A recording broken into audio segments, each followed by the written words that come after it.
इसमें physical geography, और physical geography में आपको मुख्य रूप से भौतिक भूगोल के 3 सेक्शन, और पूरे फिजिकल ज्योग्राफी में पढ़ना बहुत है, लेकिन नंबर की दृष्टि से मान के चलिए 3-4 क्वेश्चन का रहे, इसलिए फिजिकल ज्योग्राफी इंपॉर्टेंट थोड़ा कम है पढ़ाई के पूरे दृष्टि से, सिलेबस की दृष्टि से।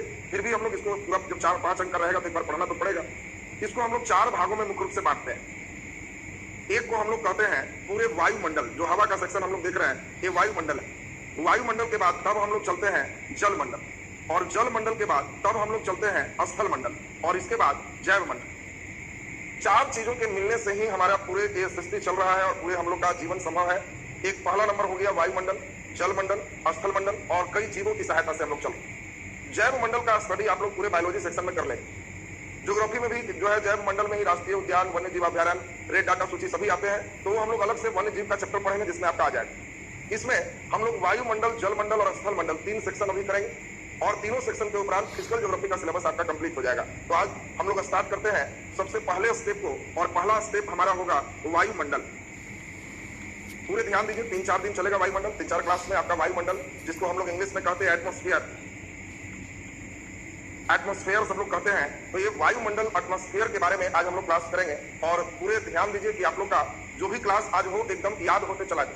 क्लास के सेक्शन को यहीं पर याद करते चलिए तो बहुत अच्छा होगा। वायुमंडल में हम लोग जरा ध्यान देंगे, एटमॉस्फेयर में कहता है पृथ्वी के सतह के ऊपर कई गैस है, इसके साथ साथ जलवाष्प है, और इसके साथ साथ इसमें कई धूल कण मिले हुए हैं। 3 चीज की बात आपको चल रही है, और तीनों चीज ठीक से सुनिएगा, धीरे धीरे सबको याद होते जाएगा। जो भी क्वेश्चन बनेंगे उन सभी क्वेश्चन को हम लोग चलेंगे, और सभी क्वेश्चन अभी आपको एकदम क्लियर कर लेना है। तो गैस, जलवाष्प और धूल कण, ये तीनों के मिलने से जिसका निर्माण होता है उसी को हम लोग वायुमंडल कहते हैं, ये एटमॉस्फेयर कहते हैं। एटमॉस्फेयर का मतलब कोई एक चीज नहीं है, वायुमंडल में 3 चीज शामिल है, गैस, जलवाष्प और धूल कण, जिसमें आप सभी लोग समझ पा रहे होंगे कि बताओ धूल कण की मात्रा सबसे ज्यादा होगा पृथ्वी के निचले सतह पे कि ऊपर के सतह पे। तो ये सब लोग समझ रहे होंगे कि धूल कण थोड़े भारी होते हैं और इसीलिए ये पृथ्वी के निचले सतह में होते हैं। जलवाष्प भी पृथ्वी के निचले सतह में ज्यादा होते हैं, और ये हम लोग 0 से 4% तक होगा। धूल कण भी उसी प्रकार से आपका रहेगा। बाकी डिटेल जो मेन क्वेश्चन होता है वो गैस से है, और गैस में आपको कई प्रकार के क्वेश्चन पूछते हैं। अब गैस में थोड़ा 2-3 चीज आप एकदम ध्यान दीजिए। यहाँ पे 3 बातें आपको आते हैं। पहली बात आता है पृथ्वी के सतह पर, पृथ्वी के सतह पर। दूसरी बात आपको इंपॉर्टेंट इसमें आता है, जो बहुत इंपॉर्टेंट है, वो है वायुमंडल में, वायुमंडल में। और तीसरी महत्वपूर्ण बात है ब्रह्मांड में, ब्रह्मांड में। देखो 3 बात है, और तीनों बात समझिएगा तभी अच्छा आंसर कर पाएंगे। आपको पूछा जाएगा कि बताओ पृथ्वी के सतह पर सबसे या सतह में सबसे ज्यादा कौन सा गैस है, पृथ्वी के सतह में सबसे ज्यादा कौन सा गैस है, और उसमें आप नाइट्रोजन मारेंगे तो आपको 0 नंबर आएगा। यहाँ आंसर ऑक्सीजन हो जाएगा। बात पर ध्यान देंगे, भूप्रपटी में, पृथ्वी के परत में, पृथ्वी के सतह में सबसे ज्यादा कोई है तो ऑक्सीजन है।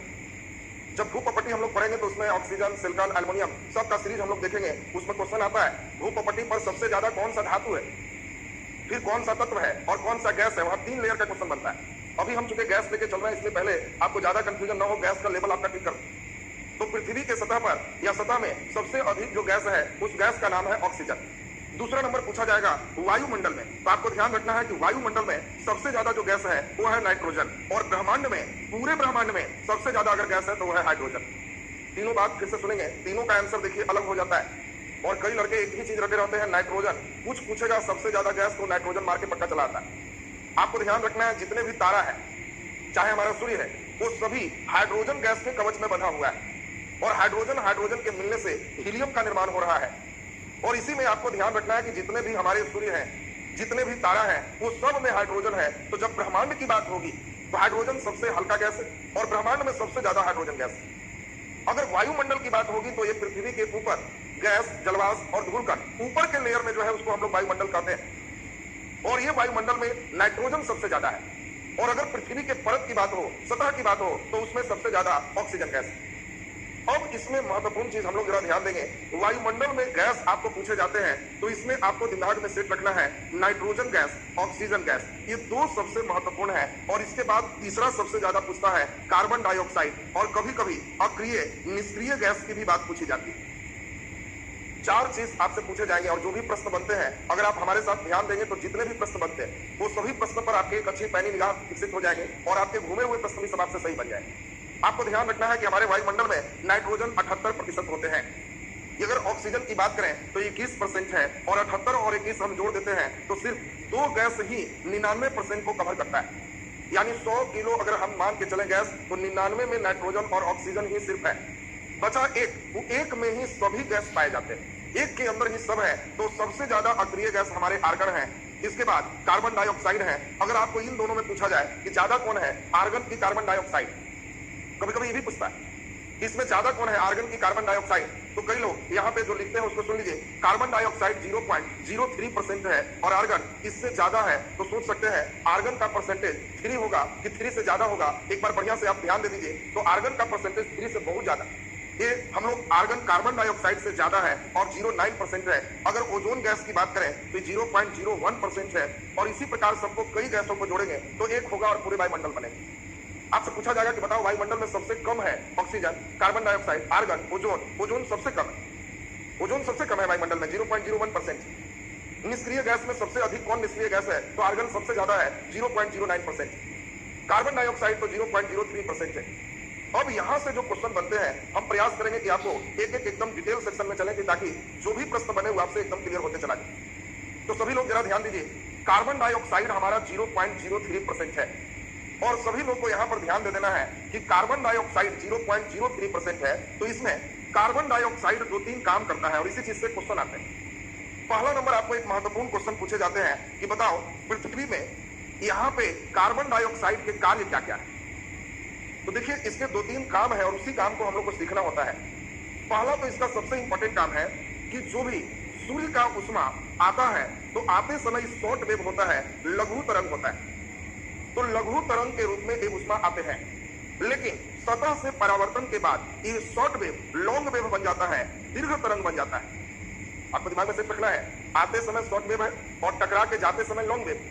और CO2 शॉर्ट वेव को आने देता है, लॉन्ग वेव को जाने नहीं देता, ये इसकी विशेषता है।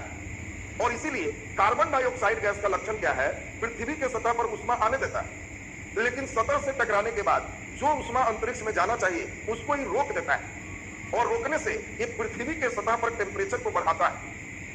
और इसी चीज को, जो पृथ्वी के सतह पर टेम्परेचर बढ़ रहा है, इसी चीज को हम लोग एक नए नाम से जानते हैं जिसको हम लोग कहते हैं green house effect, green house प्रभाव। इसी को हरित गृह प्रभाव भी हम लोग कहते हैं। महत्वपूर्ण चीज जरा ध्यान देंगे, हरित गृह प्रभाव का मतलब क्या है, पृथ्वी के सतह पर लघु तरंग के रूप में उष्मा को आने देना और दीर्घ तरंग के रूप में उष्मा को जाने नहीं देना और उष्मा को रोक के पृथ्वी के टेम्परेचर को बढ़ाना, मेंटेन रखना, ये ग्रीन हाउस प्रभाव कहलाता है। अगर कल्पना करो, देखो कई क्वेश्चन, अब आप अच्छे एग्जाम दे रहे हो, बीपीएससी की तैयारी करोगे, यूपीएससी की तैयारी करोगे, अगर दरोगा मेंस देने जा रहे हो, आप लोग को क्वेश्चन एक अच्छे लेवल का पूछेगा। क्वेश्चन आपको देगा कि बताओ यदि कार्बन डाइऑक्साइड गैस की मात्रा में कमी हो जाए, प्रश्न है, ठीक से सुनेंगे और हम देखेंगे आप लोग कितना अच्छा आंसर दे पाते हो और उससे तय होगा कि आप क्लास अच्छे समझ रहे हो।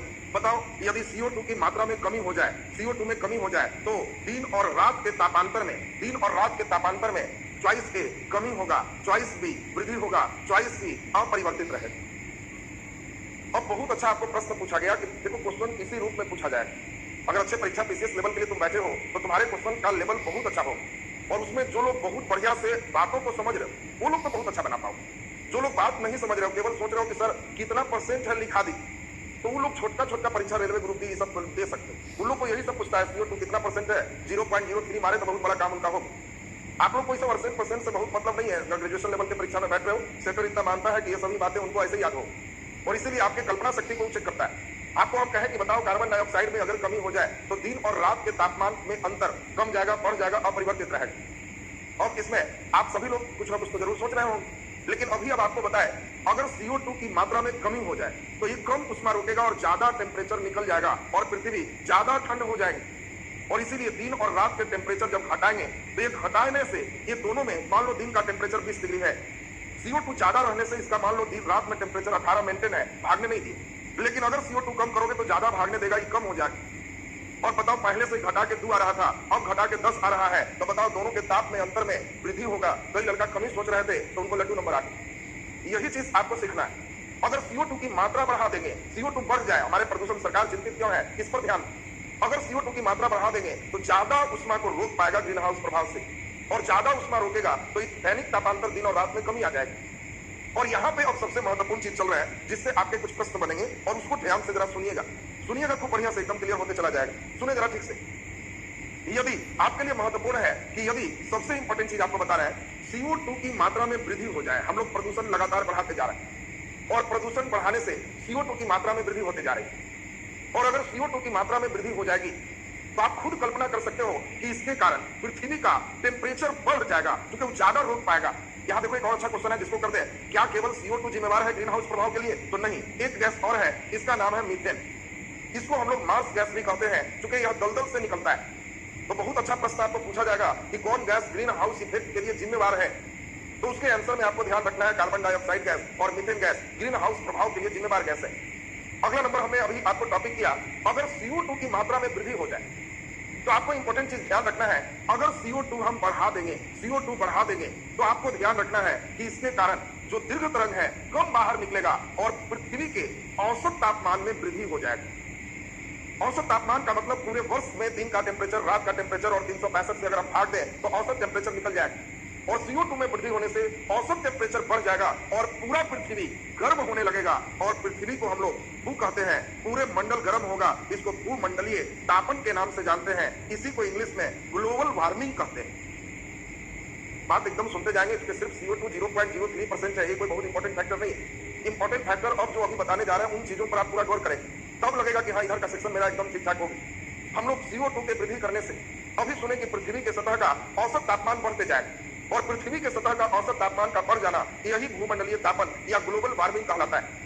और ग्लोबल वार्मिंग जब होगा तो आपको दिमाग में सेट कर लेना है कि ग्लोबल वार्मिंग होने से, अब देखिए कैसे क्वेश्चन पूछता है, क्वेश्चन सुनेंगे तो आपको मुस्कुराहट आ जाएगा कि इतना घुमाएगा। क्वेश्चन देगा कि CO2 यदि बढ़ जाए तो स्थल खंड चॉइस ए में वृद्धि होगा, कमी होगा, अपरिवर्तित रहेगा। बोलिए सोच करके बढ़िया से आप ध्यान दीजिए, तब आपको धीरे धीरे सोचने का जो नजरिया है वो बढ़ते चला जाएगा। और यही किसी बेहतर एग्जाम के लिए सबसे अच्छा जो है टेक्निक होता है। आपके सोचने का नजरिया जितना बढ़ते जा रहा है वही आपको रिजल्ट के करीब पहुंचा देगा। किताबों की बातें केवल कुछ लिखा रटोगे उससे बहुत कुछ अंतर होने वाला नहीं। अभी हमने एक क्वेश्चन पूछा है, आप सोचिए बैठ करके, मुझे मालूम है आप सभी लोग अच्छा सोच सकते हो। यदि CO2 बढ़ जाए, क्वेश्चन पर ध्यान देना, यदि CO2 बढ़ जाए तो जो हमारा स्थल खंड है, जो स्थल है उसमें वृद्धि होगा और स्थल बढ़ जाएगा, कमी होगा, स्थल घट जाएगा, या अपरिवर्तित स्थल खंड को CO2 से कोई लेना देना नहीं है। ये तीन आपको चॉइस दिया गया। बहुत बढ़िया। देखिए कई लोग कुछ जरूर सोच रहे हो, कुछ लोग बढ़ाने में लगे होंगे, कुछ लोग घटाने में लगे होंगे, कुछ लोग वही छोड़ दिए होंगे, कुछ लोग कुछ सोचना ही बंद किए होंगे कि हमको क्या मतलब CO2 बढ़ेगा तो अपना रूम में पैक रहेंगे जैसे अभी।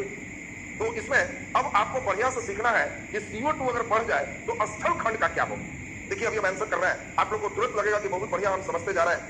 यदि CO2 बढ़ेगा तो हमने देखा कि पृथ्वी के औसत टेम्परेचर बढ़ जाएगा, और इसी को ग्लोबल वार्मिंग के नाम से हम जानते हैं। और यदि पृथ्वी का औसत तापमान बढ़ जाएगा तो ध्रुव पर जो बर्फ जमा है ये बर्फ पिघलने लगेगा। ध्रुव पर का जो बर्फ है वो पिघलने लगेगा, और ध्रुव का बर्फ पिघल करके ये बर्फ समुद्र में जब जाएगा तो समुद्र का स्तर ऊंचा हो जाएगा, और समुद्र का लेयर हाई हो जाएगा तो स्थल खंड जो समुद्र के किनारे के स्थल है वो डूब जाएंगे, और इसीलिए स्थल खंड में कमी आ जाएगी। देखिए अब आपका धीरे धीरे CO2 से रिलेटेड जो क्वेश्चन चल रहा है, अब आप लोग CO2 बहुत बढ़िया समझ रहे हो। यानी CO2 रिस्पॉन्सिबल है दो घटना के लिए, एक का नाम था green house effect and second effect हम लोग देखे ग्लोबल वार्मिंग। ग्लोबल वार्मिंग अगर होता है, अगर हम लोग प्रदूषण करके CO2 को बढ़ाते चले जाएंगे तो पृथ्वी का औसत टेम्परेचर बढ़ने से ध्रुव पर स्थित बर्फ पिघलेगा, और इससे समुद्र का जल स्तर ऊंचा हो जाएगा और स्थल खंड में कमी आ जाएगी। एक और CO2 से अच्छा क्वेश्चन पूछता है, उसको कर CO2 का सेक्शन आप लोग बहुत अच्छा समझ लिए। CO2 से एक बहुत बेहतर आपको प्रश्न पूछे जाते हैं, वो क्वेश्चन आपका इंपॉर्टेंट यह है जिसमें आपको सुनना है CO2 को अगर हम जमाते जाएं, अधिक प्रेशर पर डालते जाएं, तो अधिक प्रेशर पर डालते हुए किसी वेसल्स में, बर्तन में CO2 को हाई प्रेशर देते जाएं तो आपको आश्चर्य होगा, बहुत हाई प्रेशर पर यह अचानक जम जाता है, और जमने के बाद इसका टेम्परेचर -109 डिग्री सी तक हो जाता है। देखिए कितने मजे की बात, CO2 को अगर बहुत हाई प्रेशर पर दे दे तो ये -109 डिग्री है, यानी इसके आसपास अगर कोई भी पानी का टुकड़ा कण आए तुरंत बर्फ जम जाएगा, क्योंकि पानी तो 0 डिग्री पर ही बर्फ जमता है, और ये कार्बन डाइऑक्साइड जो जमता है ये -109 डिग्री। यानी जिस व्यक्ति के हाथ में सटाओगे तो हम लोग का दिमाग एक ही चीज जानता है, अगर ठंडा लग गया तो मेरा दिमाग अगर आंख बंद कर दे और तुमको CO2 वाला सटाए एकदम जमा हुआ तो -109 डिग्री है, अब जैसे ही सटाएंगे तो वैसे ही तुम हल्ला करोगे कि तो बर्फ सटा दी। तो हम कहेंगे ले लो हाथ में, एक छोटा टुकड़ा तुम्हारे हाथ में दे दें। तो सबसे मैजिक है कि जब इस ठोस रूप में है, एकदम ठंडा है, लेकिन जैसे ही इसका अगर दाब कम करोगे तो इस सीधे बिना द्रव बने हुए सीधा गैस में बदल जाता है। यानी यह ऐसा बर्फ है जो हाथ भी नहीं भिंगाएगा। बड़ा मैजिक वाला बर्फ है जी, हाथ भी नहीं भिंगाएगा। और इसीलिए इसको हम लोग शुष्क बर्फ के नाम से जानते हैं, ड्राई आइस के नाम से जानते हैं। देखिए बहुत अच्छा क्वेश्चन CO2 से पूछा जाता है, आपको क्वेश्चन आएगा शुष्क बर्फ है, अब उसमें 4 चॉइस रहेगा तो आपको दिमाग में एकदम सेट कर लेना है कि शुष्क बर्फ ठोस कार्बन डाइऑक्साइड को कहते हैं, और शुष्क बर्फ में भी कपूर के जैसा ऊर्ध्वपातन की क्रिया होती है जो सीधे ठोस से गैस में बदल जाता है, यह द्रव में नहीं बदलता है। और इसीलिए शुष्क बर्फ का टेम्परेचर अगर पूछा जाए तो ध्यान रखेंगे शुष्क बर्फ का टेम्परेचर -109 डिग्री C तक होता है। तो शुष्क बर्फ का तापमान आप समझ गए, शुष्क बर्फ है क्या, ठोस कार्बन डाइऑक्साइड भी समझ गए। अब कार्बन डाइऑक्साइड से रिलेटेड जो भी क्वेश्चन बन रहे थे वो आपका कंप्लीट हो। अब यहाँ पे हम लोग मुख्य रूप से अब एक एक सेक्शन को हम लोग देखेंगे। इस सेक्शन का नाम होगा पृथ्वी के सतह पर। अब 2-3 बात समझिए, जो भी ग्रेविटेशन है, गुरुत्वाकर्षण है, उसमें अब कई प्रकार के गैसेस हैं, कुछ गैस भारी है, कुछ गैस मध्यम भारी है, कुछ गैस हल्का है। तो अब ग्रेविटेशन के कारण ये निश्चित रूप से जो भारी गैस है वो अलग जगह रहेगा, मीडियम है अलग रहेगा, और हल्का है तो अलग रहेगा। और इसके कारण जो लेयर का निर्माण होता है, इसी लेयर को हम लोग अलग अलग हम संस्करणों में बांटते हैं। और इन संस्करणों का नाम पहले अभी ध्यान कीजिए, तब डिटेल चलेंगे। सबसे पहले आपको ध्यान रखना है, इसको हम लोग क्षोभ मंडल कहते हैं, ट्रोपोस्फेयर के नाम से जानते हैं। क्षोभ मंडल के बाद तब हम लोग समताप मंडल के नाम से जानते हैं, और समताप मंडल हम लोग देखेंगे सेकंड नंबर मंडल है समताप मंडल। समताप से जब ऊपर चलेंगे तो इसका नाम मध्य मंडल है, मध्य मंडल से ऊपर चलेंगे तो इसका नाम आयन मंडल है, और आयन मंडल से ऊपर चलेंगे तो इसका नाम बहिर्मंडल है, बहिर्मंडल है। तो हम लोग एक 5 लेयर, क्यों लेयर बना, ये बात आपको अभी समझ में आ गई होगी, क्योंकि कुछ गैस भारी है, कुछ गैस हल्के हैं। इन आधार पर इसके अलग अलग कई संस्करण लेयर बनते हैं, और इन लेयर को हम लोग 5 भागों में बांटकर चलते हैं। और इसमें कई बार इंग्लिश नाम भी आपको पूछा जाता है, और इंग्लिश नाम आप सभी को एकदम ध्यान रखना है, एकदम याद रखना है। इसको हम लोग स्ट्रेटोस्फेयर कहते हैं, स्ट्रेटोस्फेयर। इसको हम लोग मेसोस्फेयर कहते हैं, इसको आइनोस्फेयर कहते हैं, ये एक्सोस्फेयर के नाम से जाना जाता है। तो आपको कोई भी मंडल का इंग्लिश नाम, हिंदी नाम दोनों आपसे पूछा जाता है। समताप मंडल का स्ट्रेटोस्फेयर होता है, स्ट्रेटोस्फेयर। तो आपको दिमाग में सेट रखना है, कभी कभी लड़के क्षोभ मंडल पढ़ के जाते, अब उनको देता है स्ट्रेटोस्फेयर में होते हैं, स्ट्रेटोस्फेयर में होते हैं, मेसोस्फेयर में होते हैं। आपको इंग्लिश हिंदी दोनों नाम एकदम क्लियर होना चाहिए। अब एक एक करके सभी सिस्टम को हम लोग सुनेंगे तो आपका पहला लेयर एकदम ठीक ठाक हो जाएगा। आज इसमें हम लोग क्षोभ मंडल के सिस्टम को पूरा ध्यान से समझते हैं। तो पहले हम लोग एक एनर्जी लगाएं और क्षोभ मंडल के सिस्टम को हम लोग ध्यान दें। क्षोभ मंडल आपका एकदम क्लियर हो जाना चाहिए। अभी के क्लास में सब लोग ध्यान देगा, आज के क्लास में क्षोभ मंडल से जितने भी प्रश्न बनते हैं हम सब क्लियर कर देंगे, और उम्मीद है कि आपका क्षोभ मंडल सही है तो इधर का सेक्शन खूब बढ़िया आप बना पाओगे। देखिए जरा ध्यान से, हमारा एक पृथ्वी है, और पृथ्वी के सबसे ऊपर और सबसे नीचे इसी को हम लोग ध्रुव कहते हैं, और यहाँ पर बीच में विषुवत रेखा है। ये बीच में विषुवत रेखा है, ये सभी लोग जानते हैं। अब इसमें आपको ध्यान रखना है कि गर्म होने से गैस फैलता है, ठंडा होने से नीचे आता है। आपको पिछला क्लास भी समझाए हुए हैं, विषुवत रेखा पर सबसे अधिक गर्मी होती है, सूर्य की किरण अधिकांशतः यही रहता है, इसीलिए ध्रुव ठंडा है। यहाँ पर इसका हाइट कम है, सिर्फ 8 किलोमीटर है, सिर्फ 8 किलोमीटर। और जब विषुवत रेखा पर चलेंगे तो यहाँ पर इसका दुगना लगभग 16 किलोमीटर तक ये चला जाता है, और फिर ध्रुव पर आएंगे तो फिर ये 8 किलोमीटर ही रह जाता है। तो आपको ध्यान रखना है, ध्रुव पर 8 किलोमीटर, विषुवत रेखा पर 16 किलोमीटर ये हाइट। और इसी चीज को अगर हम मिला देंगे तो इस चीज को जो मिलाया गया, इसी का नाम बीच में जो हवा है, इसी का नाम स्ट्रेटोस्फेयर, इसी को क्षोभ मंडल के नाम से जानते हैं। बढ़िया से समझिए, 3 डायमेंशनल पिक्चर समझने की कल्पना करिए, क्योंकि जब तक 3 डायमेंशनल नहीं समझेंगे तब तक बहुत अच्छा आगे नहीं हो। आपको ध्यान रखना है कि यहाँ ठंडा होता है, इसीलिए यहाँ हाइट कम है, इतना दूर तक की जो गैस है इसका टेंडेंसी अलग है, ये क्षोभ मंडल में है। फिर यहाँ गर्मी ज्यादा होने से ये ज्यादा दूरी पर है, फिर ये ठंडा से कम दूरी पर है, इधर ज्यादा दूरी पर है। तो यहाँ से लेके ऐसे, फिर ऐसे और फिर ऐसे, ये जो लेयर बनता है, इसी के लेयर में जो हवा है इसको क्षोभ मंडल का। तो हमें लगता है क्षोभ मंडल की बात सभी लोग को समझ में आ गया होगा। अब क्वेश्चन पूछा जाए कि क्षोभ मंडल की सबसे अधिक ऊंचाई कहाँ होता है, तो आपको ध्यान रखना है विषुवत रेखा पर क्षोभ मंडल की सबसे कम ऊंचाई कहाँ होता है, ध्रुव पर। क्या क्षोभ मंडल सभी जगह बराबर होता है, तो नहीं। अब जल्दी 2-4 जो क्वेश्चन बन रहे हैं उसको खूब बढ़िया से सुनिए, फटाफट सुनेंगे याद हो जाएगा। क्षोभ मंडल में महत्वपूर्ण बात है, सबसे इंपॉर्टेंट बात है कि जितने भी भारी गैस हैं, जितने भी धूल कण हैं, इसकी मात्रा सबसे ज्यादा क्षोभ मंडल में होता है। इतनी बात तो सबको समझ में आ रहा है। पूछा जाएगा भारी गैस किस मंडल में होता है? क्षोभ मंडल में। धूल कण क्षोभ मंडल में। दूसरी महत्वपूर्ण बात हम लोग देखें, जितना भी मौसम परिवर्तन संबंधी घटना है, चाहे वो बिजली चमकना हो, बादल का बनना हो, पतंग का उड़ाना हो, ये सब की सब घटनाएं क्षोभ मंडल में ही होती है। इसी में बिजली चमकता है। कई बार लड़के बड़ा आश्चर्य करते हैं कि इतना बिजली चमक रहा है, आंधी आ रहा है, तूफान आ रहा है, तो हवाई जहाज के क्या हो?